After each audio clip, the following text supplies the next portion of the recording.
નમસ્કાર મંતવ્ય ન્યૂઝમાં આપનું સ્વાગત છે। ગુજરાત એટ 7 સાથે હું છું હિનલ। સમાચારની શરૂઆત કરીએ। ગુજરાતમાં પણ યુનિફોર્મ સિવિલ કોડ લાગુ થશે। સરકારે યુનિફોર્મ સિવિલ કોડ લાગુ કરવા માટે 5 સભ્યોની કમિટી બનાવવાની જાહેરાત કરી છે, જેમાં વરિષ્ઠ અધિકારીઓનો પણ સમાવેશ કરવામાં આવ્યો છે, જેઓ 45 દિવસમાં સરકારને રિપોર્ટ આપશે। સુપ્રીમ કોર્ટના પૂર્વ ન્યાયાધીશ રંજના દેસાઈની અધ્યક્ષતામાં 5 સભ્યોની કમિટીની રચના કરવામાં આવી છે। યુસીસીનો અમલ દેશના તમામ નાગરિકોને સમાન અધિકારો આપવાનું છે અને આ નિર્ણય ધર્મ, જાતિ અને સમુદાયના ભેદને દૂર કરશે।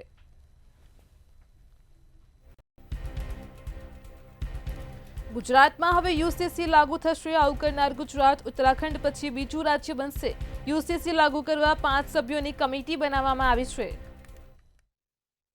ગુજરાતમાં કોમન સિવિલ કોડની આવશ્યકતા ચકાસવા અને કાયદા માટેનું મુસદ્દો તૈયાર કરવા સુપ્રીમ કોર્ટના નિવૃત્ત ન્યાયાધીશ શ્રીમતી રંજના દેસાઈની અધ્યક્ષતામાં એક કમિટીની રચના કરવાનો મહત્વપૂર્ણ નિર્ણય કર્યો છે। 5 સભ્યોની આ સમિતિમાં अन्य सभ्य तरीके निवृत्त वरिष्ठ आईएएस अधिकारी Shri CL Meena, advocate Shri RC Kodekar, भूतपूर्व वाइस चांसेलर श्री दक्षेश ठाकर और सामाजिक कार्यकर सुश्री गीताबेन श्रॉफनो समावेश करवामां आव्यो छे। आ कमिटी तमाम पासाओनो सुग्रथित अभ्यास करीने पोतानो रिपोर्ट 45 दिवस में राज्य सरकार ने आपसे आज गुजरात सरकार द्वारा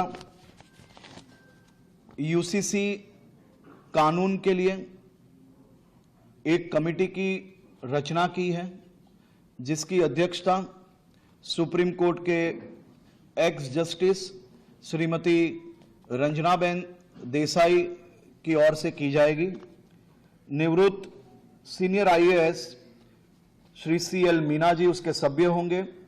एडवोकेट श्री आरसी कोडेकर जी, पूर्व वाइस चांसलर श्री दक्षेश ठाकर जी और सामाजिक कार्यकर्ता सुश्री गीताबेन श्रॉफ भी ये कमेटी में शामिल होगी। ये कमेटी को मुख्यमंत्री जी ने निर्देश किया है कि आने वाले 45 दिन में इसकी डिटेल्ड रिसर्च करके सरकार को रिपोर्ट पेश किया जाए। गृह राज्यमंत्री हर्ष संघवी द्वारा मंतव्य न्यूज साथे बातचीत करवामां आवी छे। તેમણે જણાવ્યું હતું કે યુસીસી માટે આજ કમિટીની સરકારે જાહેરાત કરી છે। આદિવાસીઓના કાયદાના રક્ષણ સાથે યુસીસી રાજ્યમાં લાગુ થશે। આ સાથે જ તેમણે જણાવ્યું હતું કે રાજ્યના નાગરિકોના સમાન હક માટે કાયદો લાગુ થશે।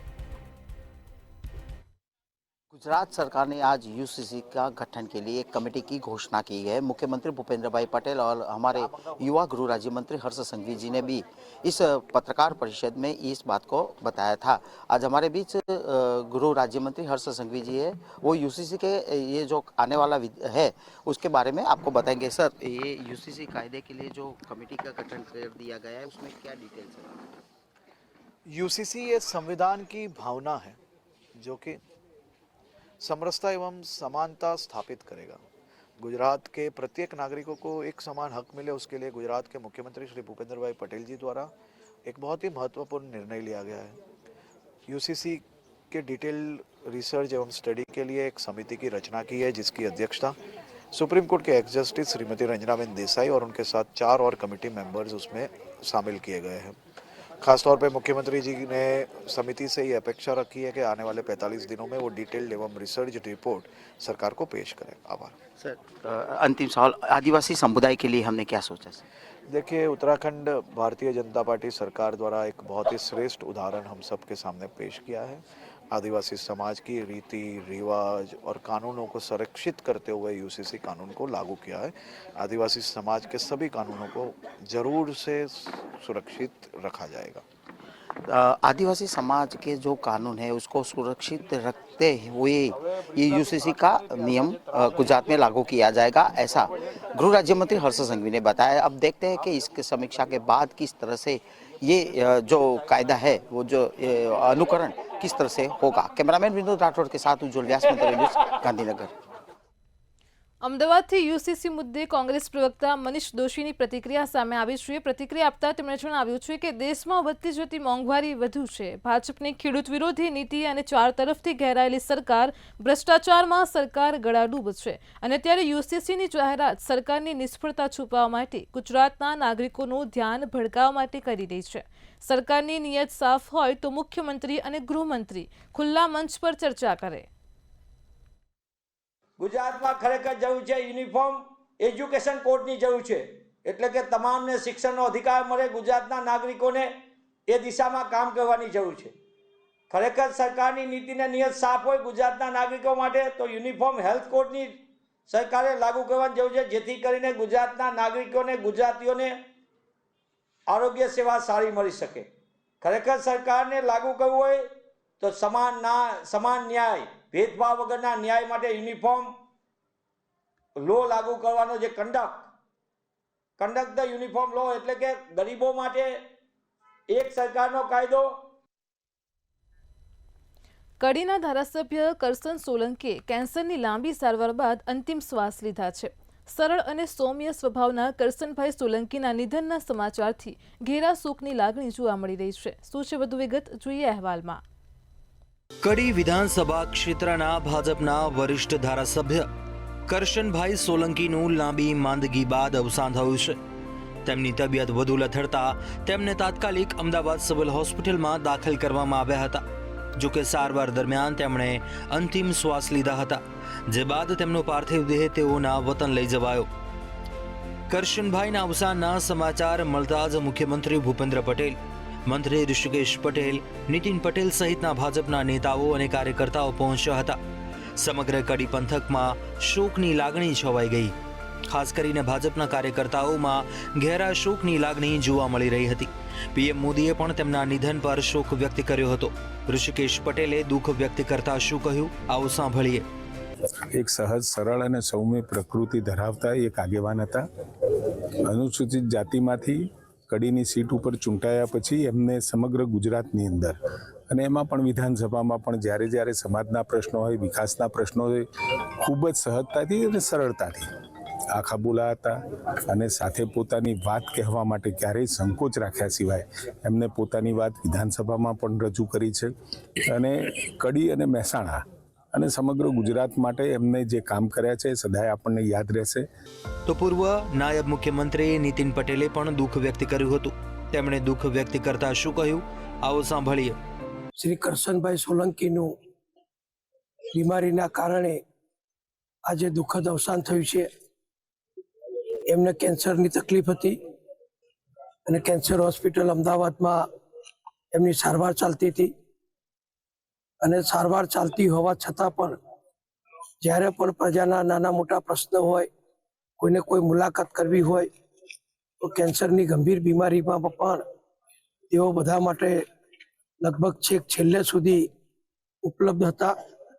છેલ્લા 5-6 દિવસથી એમને ખાવાનું તકલીફ વધી હતી અને એના કારણે એમને અમદાવાદ હોસ્પિટલમાં દાખલ કરવામાં આવેલા, જ્યાં રાત્રે ગઈકાલે 2 થી 3 વાગ્યાના સમયમાં એમનું દુઃખદ અવસાન થયું છે. કરશનભાઈ સોલંકી સરળ અને સૌમ્ય સ્વભાવને કારણે લોકપ્રિય હતા. ધારાસભ્ય હોવા છતાં વિધાનસભા જવા સરકારી બસનો જ ઉપયોગ કરતા. ઉપરાંત તેમના મત વિસ્તારમાં નાનામાં નાના વ્યક્તિને ખૂબ સરળ સ્વભાવથી મળતા. ત્યારે સાદગીભર્યું જીવનની સુવાસ મૂકી કડીના ધારાસભ્ય કરશનભાઈ સોલંકી ચાલ્યા ગયા. બ્યુરો રિપોર્ટ, મંતવ્ય ન્યૂઝ. જૂનાગઢ મહાનગરપાલિકાની આગામી 16મી ફેબ્રુઆરીની ચૂંટણી પહેલા જ ભાજપના ઉમેદવારોની જીત નિશ્ચિત થઈ ચૂકી છે. આજે વોર્ડ નંબર 2ના ઉમેદવાર લીલીબેન ભીમા બિનહરીફ જાહેર થયા છે, તો કોંગ્રેસના ઉમેદવાર સીમાબેન ધડુક અને આમ આદમી પાર્ટીના ઉમેદવારો કાંતાબેન બોરિયા તથા પ્રેમલબેન કંતારાએ પોતાના ફોર્મ પરત ખેંચી લેતા આ પરિણામ આવ્યું છે. ગઈકાલે જ વોર્ડ નંબર 3 અને 14ની 2 પેનલના કુલ 8 ઉમેદવારો બિનહરીફ જાહેર થયા હતા. ભાજપના કુલ 9 ઉમેદવારો બિનહરીફ જાહેર થતા પાર્ટીમાં ખુશીનો માહોલ છે.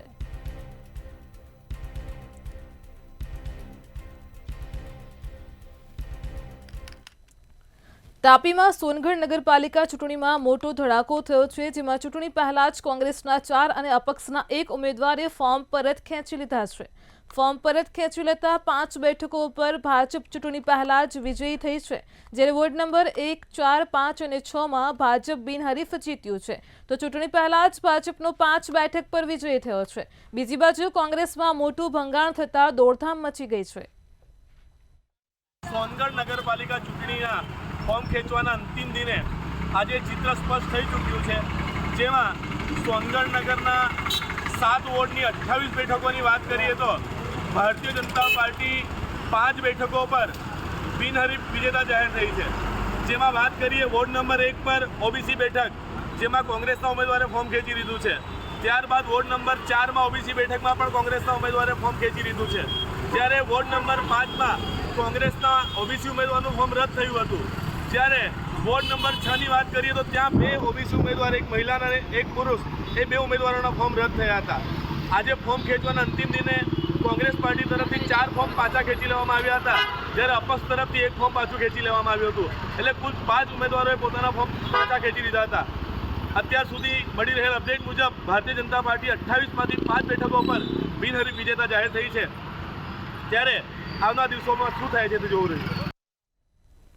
રાજકોટમાં જસદણ નગરપાલિકાની સામાન્ય ચૂંટણીમાં ભાજપના 2 ઉમેદવાર બિનહરીફ જાહેર થયા છે. વોર્ડ નંબર 1માં કોંગ્રેસ તરફથી ઉમેદવારી ફોર્મ ભર્યું ન હતું અને જેના કારણે રમા મકવાણા બિનહરીફ વિજયી થયા છે, તો વોર્ડ નંબર 6માં પણ કોંગ્રેસ અને આમ આદમી ઉમેદવારોએ ફોર્મ પરત ખેંચતા ભાજપના મહિલા ઉમેદવાર બિનહરીફ વિજયી થયા છે. આમ જસદણ નગરપાલિકાની ચૂંટણીમાં કુલ 66 ઉમેદવારોએ ચૂંટણી જંગમાં ઝંપલાવ્યું છે. આમ આદમી પાર્ટી, કોંગ્રેસ સહિતના ઉમેદવારોએ અલગ અલગ પક્ષના ઉમેદવારોએ ફોર્મ પરત ખેંચેલ છે. આજે બિનહરીફ કોઈ થઈ છે? બિનહરીફમાં જે વોર્ડ નંબર 1 પછાત વર્ગ સ્ત્રી અને વોર્ડ નંબર 6 પછાત વર્ગ સ્ત્રી એ બિનહરીફ થયેલ છે. રાજકોટના ઉપલેટામાં નગરપાલિકાની ચૂંટણી પહેલા જ કોંગ્રેસને ઝટકો મળ્યો છે. ઉપલેટા નગરપાલિકાની ચૂંટણીમાં ફોર્મ ખેંચવાના અંતિમ દિવસે કુલ 13 જેટલા ઉમેદવારોએ ફોર્મ પાછા ખેંચ્યા છે. આ સાથે જ ભાજપના 5 ઉમેદવારો બિનહરીફ જાહેર થયા છે.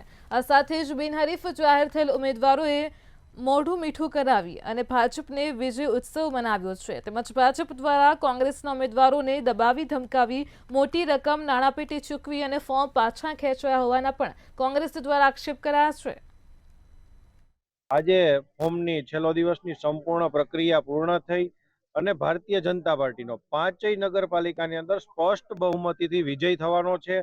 એક પર્વના ઉત્સવ જેવો માહોલ ચાલી રહ્યો છે. એ પૈકીની અંદર અત્યારે ઉપલેટાની અંદર પણ મેસેજ છે. 6 નંબરનો વોર્ડ સંપૂર્ણ રીતે બિનહરીફ જાહેર થયો છે. 3 નંબરની અંદર 1 બિનહરીફ જાહેર થઈ છે. 1 નંબરની અંદર 1 બિનહરીફ જાહેર થઈ છે. આ વાતાવરણ ભારતીય જનતા પાર્ટીની વિચારધારા સાથે જોડાવા માટે અનેક વિવિધ પાર્ટીના લોકો અમારી સાથે આવવા માટે પણ તૈયાર હતા. આ પૈકીની અંદર ધોરાજીની અંદર પણ સારો માહોલ છે. ભાયાવદરની અંદર પણ બિનહરીફ નગરપાલિકાની આખી બોડી આવે એવા બધા ભારતીય જનતા પાર્ટીના કાર્યકર્તાઓ પ્રયત્નો કરે છે. ભારતીય જનતા પાર્ટીના તમામ આગેવાનો ભારતીય જનતા પાર્ટીની જે નીતિ રીતિને અનુસરીને તમામે અમારા પાર્ટીના જે પણ વોર્ડ વાઇઝ સભ્યો હતા જેમને ફોર્મ ભરેલા હતા એની ઉપર ખૂબ પ્રેશર કરી એન કેન પ્રકારે ધાક ધમકીથી માંડી અને જે પૈસાની લોભ લાલચ આપી અને કોંગ્રેસ પાર્ટીના જે ઉમેદવારોને ફોર્મ ખેંચવામાં આવ્યા છે એમાં સરેઆમ લોકશાહીનું હનન થયું છે. લોકોનો જે 5 વર્ષે મળતો મતાધિકાર છે એ મતાધિકાર એ ભારતીય જનતા પાર્ટીના જે લોકોએ આ કર્યું છે એમને છીનવી લીધો છે. ઉપલેટા નગરપાલિકા સામાન્ય ચૂંટણી 2025માં કુલ 111 ઉમેદવારોના 112 ઉમેદવારી પત્રો ભરાયેલ હતા.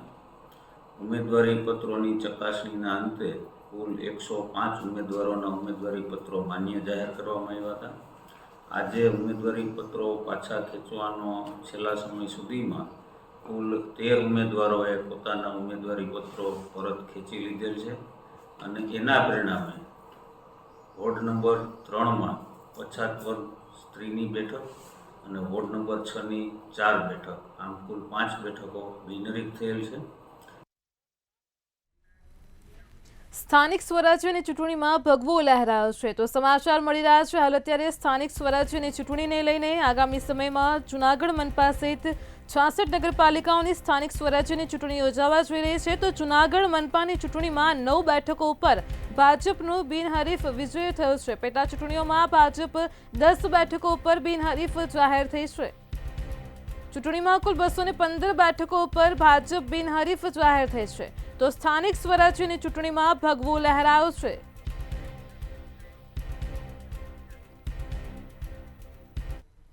રાજ્ય ચૂંટણી આયોગને કોંગ્રેસે ફરિયાદ કરી છે. ગાંધીનગરથી આ સમાચાર મળી રહ્યા છે. રાજ્ય ચૂંટણી આયોગને કોંગ્રેસ દ્વારા એક ફરિયાદ આપવામાં આવી છે.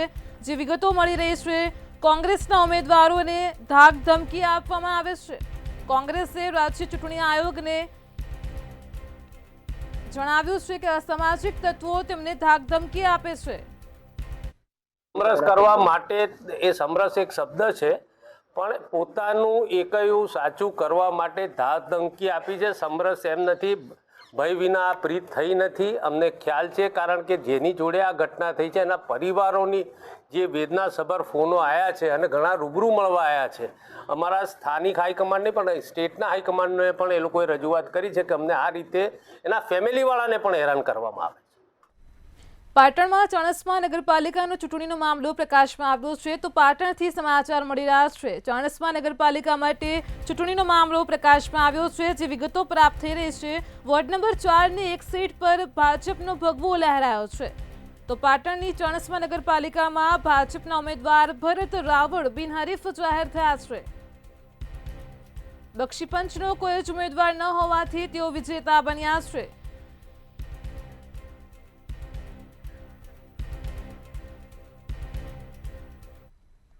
મહેસાણાની ખેરાલુ નગરપાલિકા ચૂંટણીનો મામલો પ્રકાશમાં આવી રહ્યો છે તો સમાચાર મળી રહ્યા છે. મહેસાણાથી ખેરાલુ નગરપાલિકાની ચૂંટણીનો મામલો છે. આજે 6 ઉમેદવારોએ ફોર્મ પરત ખેંચ્યા છે. 65 ઉમેદવારોમાંથી 6 ઉમેદવારોએ ફોર્મ પરત ખેંચ્યા છે તો કોંગ્રેસના કુલ 3 ઉમેદવારોએ ફોર્મ પરત ખેંચ્યા છે. મહેસાણાથી આ સમાચાર સામે આવ્યા છે. ફોર્મ પરત ખેંચતા જ કોંગ્રેસ એ વિમાસણમાં મુકાય છે. ભાજપ 3 બેઠકો ઉપર બિનહરીફ જાહેર થઈ છે. ગાંધીનગરથી લાંચ લેતા 2 અધિકારીઓને એસીબીએ પકડી પાડ્યા છે તો એસીબીની સફળ કાર્યવાહી સામે આવી છે. ગાંધીનગરથી લાંચ લેતા 2 કર્મીઓને એસીબીએ ઝડપી પાડ્યા છે. વાહનની સબસિડી માટે 4000 રૂપિયાની બંને કર્મચારીઓએ લાંચ માંગી હતી. ઇજનેર મદદનીશ, કમિશનર અને પ્યુન લાંચ લેતા ઝડપાયા છે. ગાંધીનગરથી આ સમાચાર સામે આવ્યા છે. ફરિયાદી પાસેથી 4000 રૂપિયાની લાંચ માંગી હતી.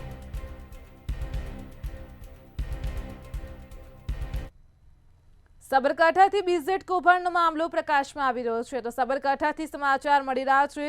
બીઝેડ કૌભાંડને લઈને એક પછી એક અનેક ખુલાસા થઈ રહ્યા છે. બીઝેડ કૌભાંડની સીઆઈડી તપાસને લઈને સમાચાર સામે આવ્યા છે. ગામભોઈ પોલીસની મંજૂરી વિના જ કાર્યક્રમ કરતા તપાસ હાથ ધરાઈ છે. મહાટક ભૂપેન્દ્ર ઝાલાના મળતિયાઓ દ્વારા કાર્યક્રમ યોજાયો હતો.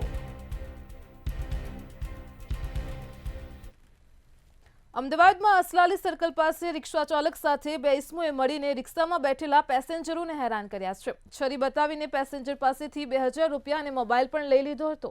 અમદાવાદ ગ્રામ્ય એસપીએ કહ્યું છે કે આ વિસ્તારમાં તમામ રિક્ષા ચાલકોનું પોલીસ વેરિફિકેશન કરવામાં આવશે.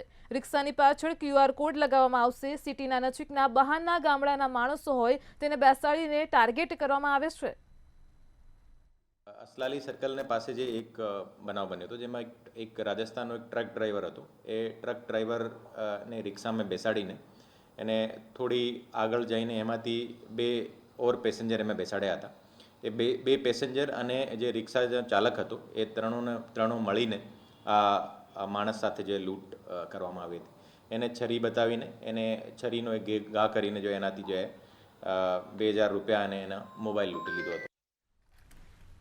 કચ્છમાં દર્દી ઉપર હોસ્પિટલમાં જ હુમલો કરવામાં આવ્યો છે. કચ્છથી આ ઘટના પ્રકાશમાં આવી છે. હથિયારબંધી જાહેરનામું માત્ર કાગળ પર જ હોય છે તેવી સ્થિતિ જોવા મળી છે. GK જનરલ હોસ્પિટલમાં દર્દી ઉપર જાનલેવા હુમલો કરવામાં આવ્યો હતો. હોસ્પિટલમાં હથિયાર વડે દર્દી ઉપર હુમલો કરતા ચકચાર મચી છે.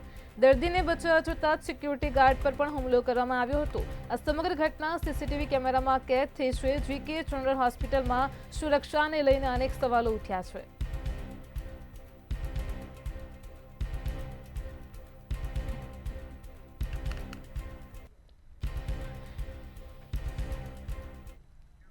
વડોદરાના મકરપુરામાં જૂના ઝઘડાની અદાવતમાં જ યુવક પર તીક્ષ્ણ હથિયારથી હુમલો કર્યો હોવાની ઘટના સામે આવી છે. હુમલો થયા બાદ હુમલો કરનાર શખ્સને સ્થાનિક લોકોએ પકડી પાડ્યો હતો અને મેથી પાક ચખાડ્યો હતો.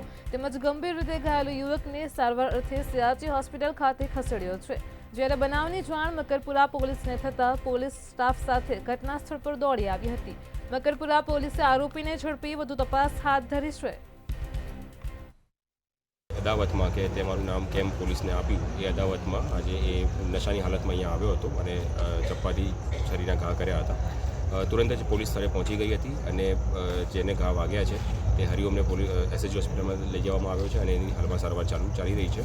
તથા જે આરોપી છે જતીન રાઠવા તેને પણ થોડી ઈજા થઈ છે અને તે પણ બેહોશ હાલતમાં હતો તો તેને પણ હોસ્પિટલ લઈ જવામાં આવ્યો છે અને આગળની કાર્યવાહી અને આગળની તપાસ છે સાયન્ટિફિક એવિડન્સ કલેક્ટ કરીને પોલીસ સ્ટેશનથી કરવામાં આવી રહી છે. વલસાડ જિલ્લામાં સ્ટેટ મોનિટરિંગ સેલે બિલાડ ચેકપોસ્ટ નજીકથી લાખો રૂપિયાનો દારૂ ઝડપી પાડ્યો છે. SMCની ટીમે 71 લાખ રૂપિયાના કિંમતની વિદેશી દારૂ ભરેલી ટ્રક ઝડપી પાડી છે. તેમજ આ ટ્રક સહિત 91,41,000નો મુદ્દામાલ પણ કબજે કર્યો છે. અન્ય એક આરોપીની ધરપકડ કરી છે, જ્યારે 3 આરોપીઓને વોન્ટેડ જાહેર કર્યા છે. SMCના દરોડા દરમિયાન ભિલાડ પોલીસ ઊંઘતી ઝડપાઈ હતી.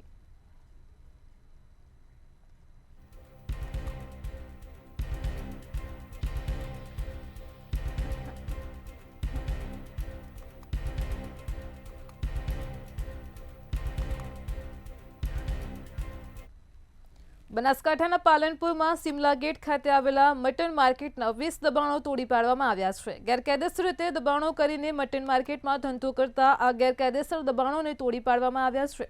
અગાઉ પાલિકાએ આ ગેરકાયદેસર દબાણોને દૂર કરવા માટે નોટિસ આપવા છતાં પણ દબાણો દૂર ન થતાં પોલીસને પાલિકાની ટીમ દ્વારા ગેરકાયદેસર દબાણો પર બુલડોઝર ફેરવવામાં આવ્યું છે.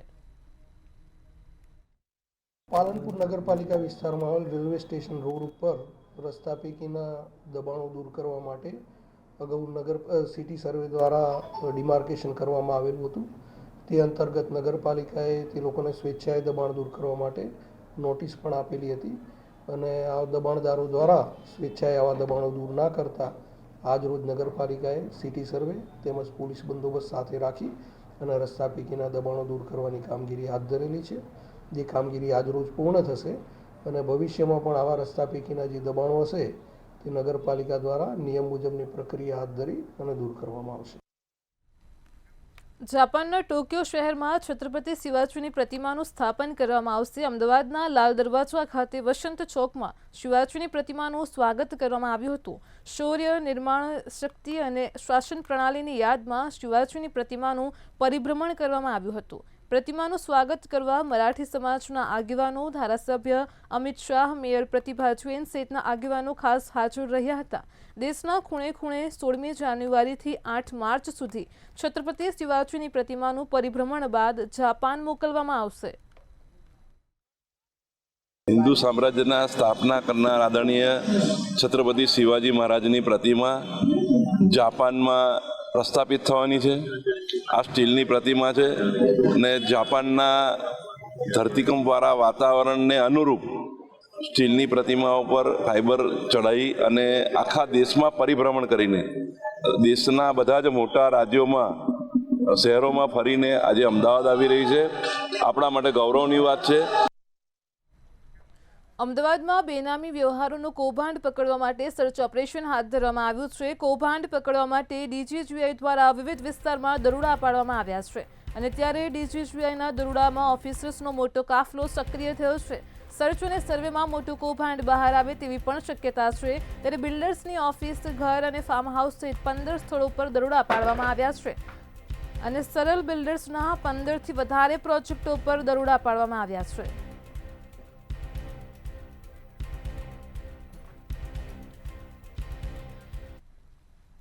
બનાસકાંઠા પોલીસમાં હથિયારી પોલીસ કોન્સ્ટેબલ તરીકે ફરજ બજાવતા જવાનનું 1 વર્ષ અગાઉ અકસ્માતમાં મૃત્યુ થયું હતું, જેથી એક્સિસ બેંક દ્વારા તેમનો ક્લેમ પાસ કરી જિલ્લા પોલીસ વડાના હસ્તે રૂપિયા 1 કરોડ 16 લાખ સહાય પરિવારને આપવામાં આવી છે, જેથી પરિવાર દ્વારા બેંક અને પોલીસનો આભાર વ્યક્ત કરવામાં આવ્યો હતો.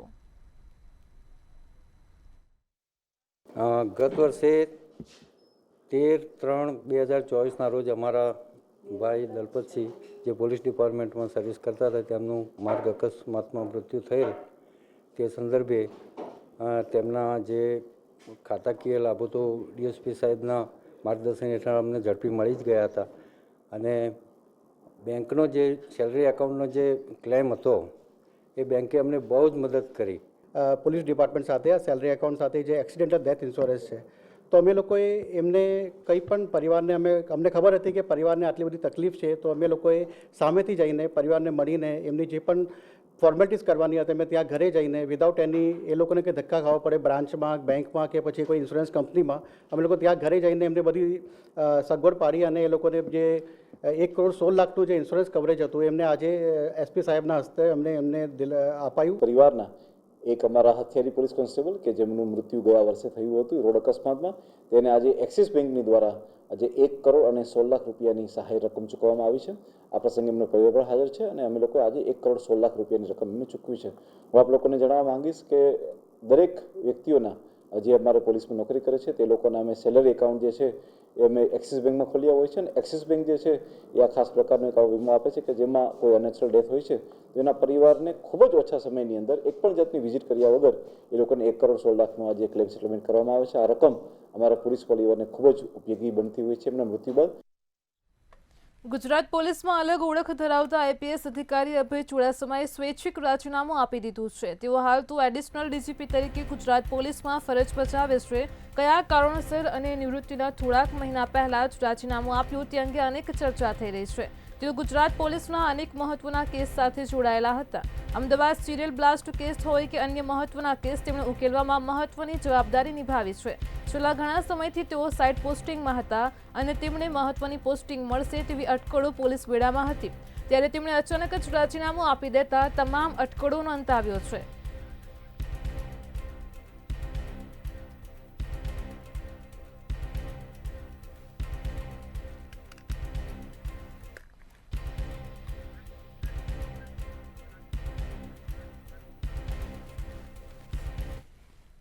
કચ્છના શિકારપુર ગામના ખેડૂતો દ્વારા વિરોધ કરવામાં આવ્યો છે. તો કચ્છથી આ સમાચાર મળી રહ્યા છે. કચ્છમાં શિકારપુરના ખેડૂતોએ વિરોધ નોંધાવ્યો છે. જે વિગતો પ્રાપ્ત થઈ રહી છે, કચ્છથી ગ્રીનસી કંપની દ્વારા જીરાના પાકને નુકસાન થઈ રહ્યું છે. તો ખેડૂતોએ આ અંગે વિરોધ નોંધાવ્યો છે. જીરાના પાકને નુકસાન થતાં ખેડૂતો આકરા પાણી આવી ગયા છે. ગ્રીનસી કંપનીની બહાર ખેડૂતોએ વિરોધ પ્રદર્શન કર્યું હતું. ખેડૂતો 11મી તારીખે કંપનીને તાળાબંધી પણ કરશે. ગુજરાત@7માં હાલ આટલું જ. પડે પણની અપડેટ મેળવો માત્ર મંતવ્ય ન્યૂઝ પર. નમસ્કાર.